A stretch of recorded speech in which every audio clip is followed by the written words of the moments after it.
Did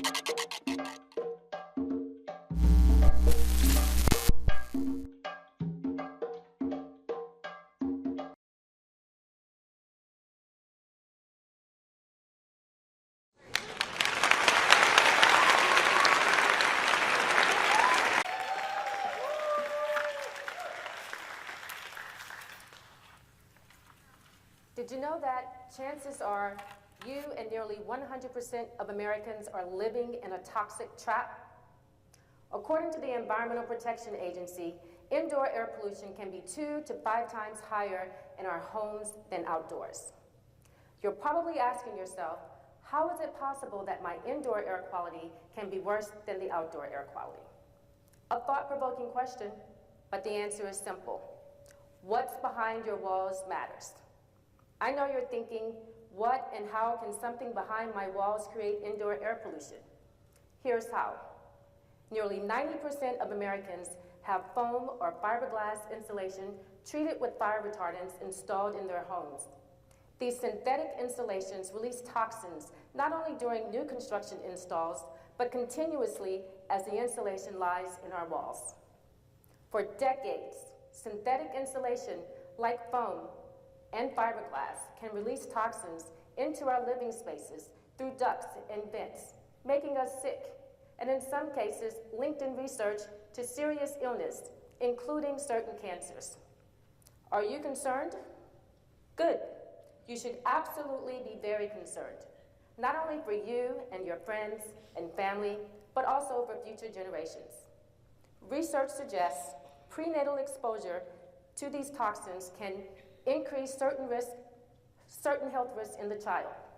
In other words, insulation toxins that we breathe in can be passed on to our unborn children.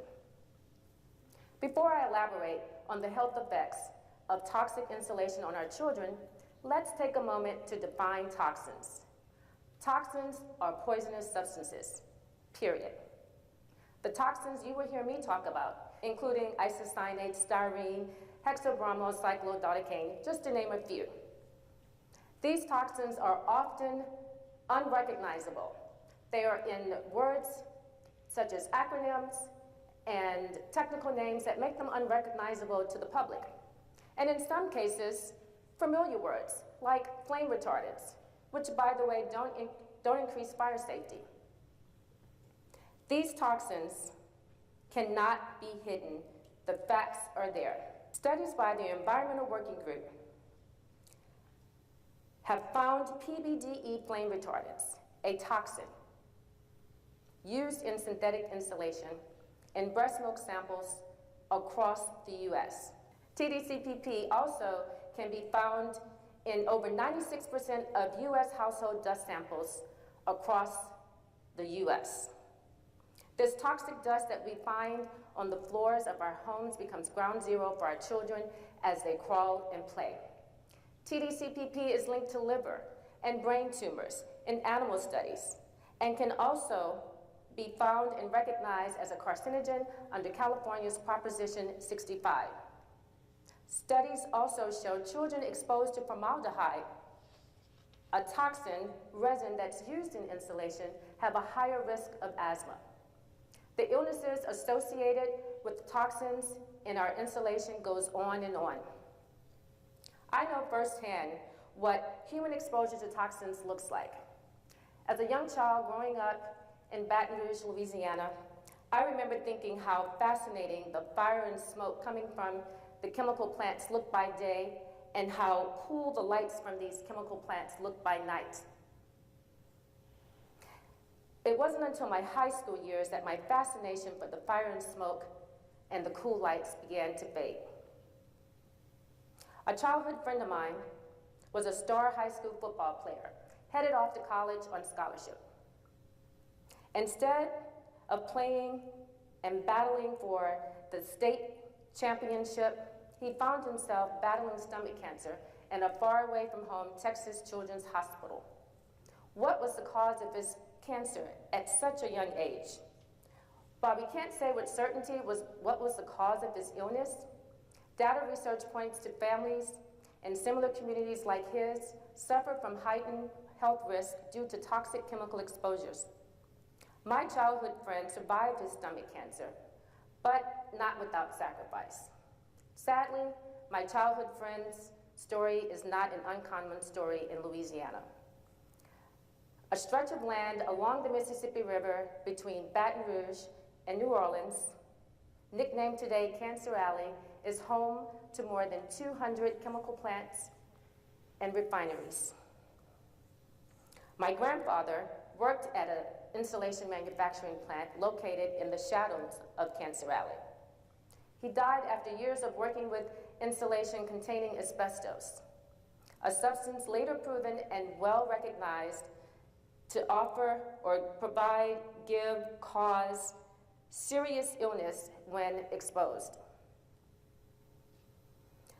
Historical records show that manufacturers were well aware of the exposures, the asbestos exposure's risk.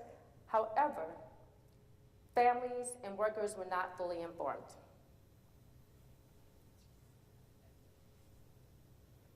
Asbestos is now well documented as a serious health hazard.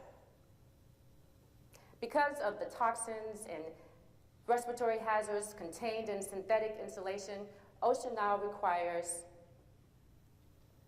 body, skin, and eyes personal protective equipment, including a respirator and medical evaluation in some cases. Let me paint a picture for you.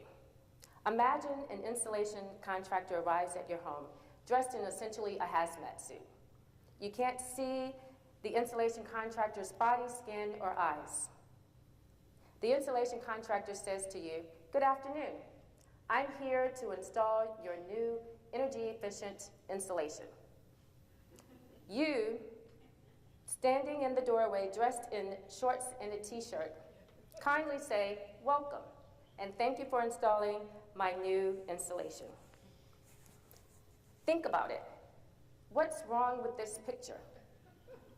Why is it okay to install insulation materials in our homes that require the installer to wear a hazmat suit? Good question, right? It's not okay. OSHA protects its workers from exposure to toxic insulation, but who's protecting us from this toxic insulation? The environmental production of synthetic insulation requires an energy-intensive process that includes fossil fuel burning. The Environmental and Energy Study Institute reports fossil fuel burning is toxic to humans and produces greenhouse gases that cause global warming. Remember my fascination with the fire and smoke coming from the chemical plants I saw as a young child? That fire and smoke is a display of fossil fuel burning. Since the mid-20th century, governments, corporations, scientists, engineers have all observed the global warming trend of fossil fuels made by humans. We are in the midst of a crisis. What's behind our walls matters not only to human health, but also to the environment. The Environmental Protection Agency, Toxic Substance Control Act, Chemical Substance Inventory lists acrylic, isocyanates, halogenated flame retardants, formaldehyde, and styrene as chemical substances, toxins, and their known risk to human health and the environment. Surprise, each of these toxins can be found in our insulation. Why are these toxins allowed in our insulations? It is an environmental injustice each time fossil fuels are burned to produce insulation materials. It is a health injustice each time manufacturer workers are exposed to chemicals, toxic chemicals, and each time insulation containing these toxic chemicals is installed in our homes. Insulation is critical to building energy efficiency, but we have to make better insulation choices. That's why I'm here today, to share insights on how we can make better insulation choices.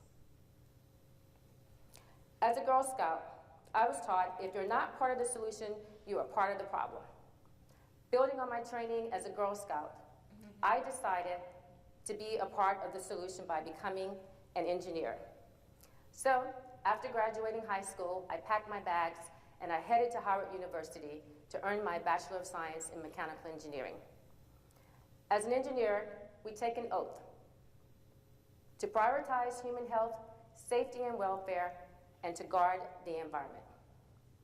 I've upheld my oath for more than 20 years, designing sustainable buildings and infrastructure. In this moment, remembering my childhood friend's battle with stomach cancer due to environmental toxins exposure, and knowing that my grandfather's death was due to exposure to toxins while working at an insulation manufacturing plant, I seek an alternative insulation material that is natural, renewable, reduces chemical exposure, and has a lower carbon footprint. I vow to help make it easier for the construction industry to reduce its negative impact on human health and the environment by encouraging a better, cleaner, healthier insulation material. So what's an insulation material that is non-toxic and offers positive impact on human health and the environment? One promising solution is industrial hemp. A plant cultivated for thousands of years is now being re-examined as a potential insulation material option. Now, the hemp, industrial hemp, is not what you're thinking of, and no, you can't smoke it. The hemp plant has been used for thousands of purposes, has long been used for thousands of purposes, including textiles and rope. In the 1700s, US President George Washington himself cultivated industrial hemp for clothing, ropes, and textiles. The hemp plant has properties that make it attractive for an insulation material. It's naturally resistant to mold, low allergen, and has a lower carbon footprint than most synthetic alternatives. Hemp insulation material has a proven high-performing thermal and sound insulation solution. When we know better, we can do better, so let's do better. If you're asking yourself, how can you do better? How can you be a part of the solution?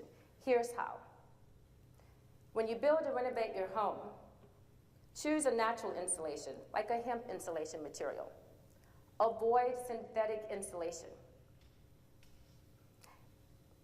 Be cautious.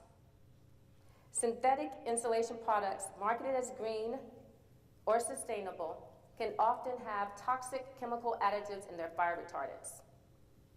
The EPA does not always require full public disclosure of all substances contained in insulation material if substances are submitted as confidential business information.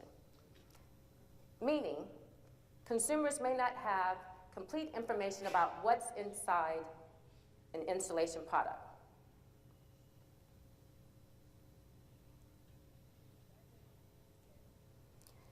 Now, what we have to do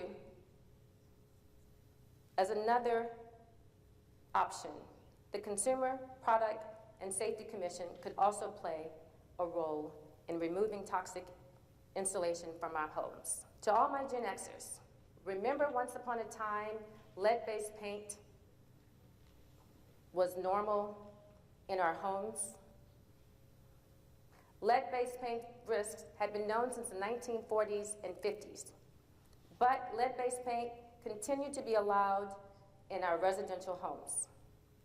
With the creation of the Consumer Product Safety Commission in 1972, within 5 years, the commission banned lead-based paint in homes, toys, and furniture. Because of the Consumer Product Safety Commission, we are no longer exposed to toxic paint in homes built after 1978. It's time for the residential insulation to follow suit.